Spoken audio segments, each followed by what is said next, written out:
Hi, second and third grade students. This week, you're going to either continue working on the project that we started in class this last week, your woven monster, or if you're an at-home student, you could go ahead and start this project.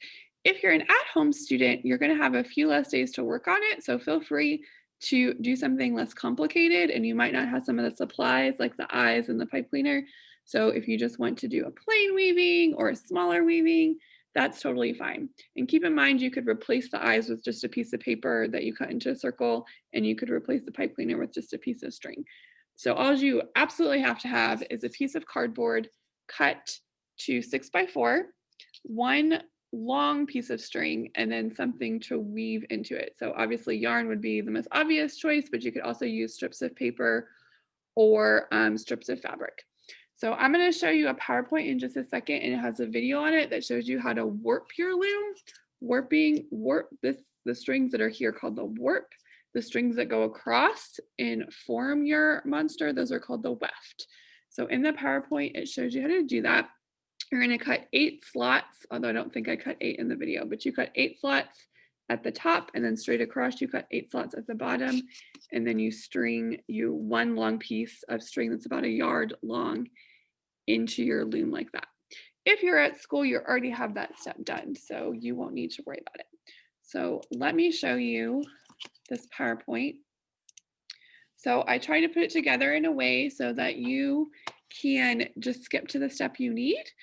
I do want to emphasize to not stress about this project. If you don't have the supplies you need or you're not understanding the steps, don't worry about it. Do something from the choice board. I don't want to make anybody anxious during this week. I was just trying to send something home that was a little different from paper and pencil to get some variety. So the first step is warping your loom. That's creating the loom and then putting the string on it. If you're an at school kid, you've already done this and you could skip ahead. The second step is weaving your head and your body. So it just shows you how to take the string and go over and under your warp strings.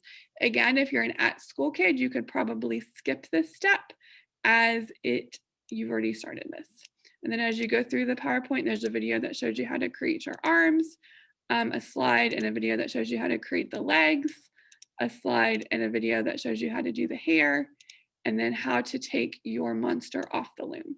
If you're an at school kid and I gave you a loom to take home, try to bring that back to me after NTI if you remember. That would be fabulous. And just to go back to the first slide, if you're an at-home kid and you don't have all the supplies or you don't have the time to do the whole project, you could do something simpler like this, which is just a small weaving. Or again, if you don't have the supplies, feel free to pick something from the choice board. And one more time, let me emphasize, no one's worried about it if it doesn't get finished.